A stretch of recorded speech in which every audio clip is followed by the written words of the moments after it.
just asking. Well, Icbh is a private business. We wear different hats. From Swazi Poultry Association perspective, our focus now is to set up subcommittees in the 4 regions that the national committee and the strategies we formulate from EXCO can disseminate down to the regions. And then we can actually start understanding how many farmers we have in the regions, those that need upskilling, what shortages that may be on infrastructure. And then once we've understood that, then we can actually then tackle the issue of lack of capacity. We can look at increasing breeding farms in the space, or basically getting them trained to be able to start commercial farming at a medium to super scale. So I think first and foremost the objective is to set up concrete structures that can allow growth over time. So that is the core focus at this point in time. You mentioned in the interview on Swazi TV about capacity building.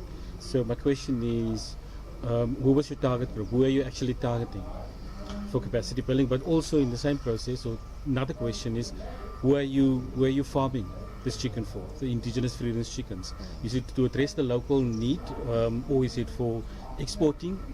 Okay, I represent the small to medium farmers in Swaziland. I'm chairman of that association, part of Swazi Poultry Association. Really, my task is to upskill the small medium farmer and grow that space into a more formal sector, commercialize the sector, and first and foremost we need to factor food security in the country.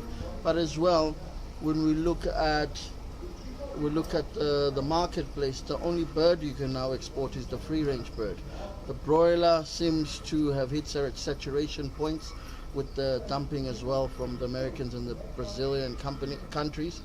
So really it's to first satisfy the local market and then look at export markets, because again it does attract foreign markets, the free range bird. It is a healthier bird, it is niche, it is high end.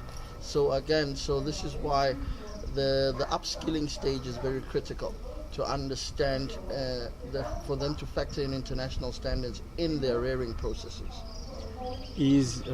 What would you say is the other spin-offs out of starting a small to medium enterprises in the chicken poultry industry? What would be the benefits for the rest of the community, not only for farmers?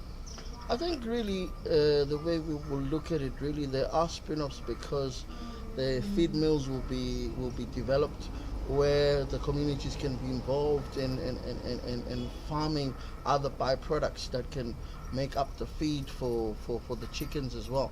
So it creates a small industry which was non-existent in the space. And again, really the focus is really to empower these communities that are stricken by unemployment as well. We have good climate in the country, we have vacant land. I think really poultry will try and make an impact in the unemployment sector.